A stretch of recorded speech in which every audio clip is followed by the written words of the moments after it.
আমি আজ কথা বলবো জরিপকালীন নকশায় যে যদি ভুল হয় বা তারপরে যদি ভুল হয় তাহলে নকশায় ভুল হলে আপনি কি করবেন।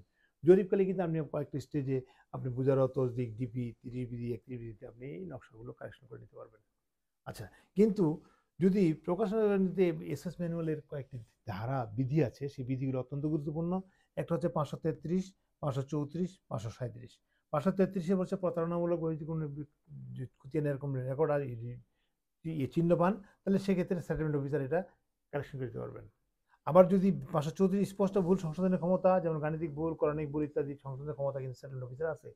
আরেকটি ভুল হচ্ছে যে চূড়ান্ত প্রকাশিত ম্যাপ সংশোধন করার জন্য সেটেলমেন্ট অফিসার তার অনুপস্থিত কালেক্টর এই কাজটি করতে পারবেন।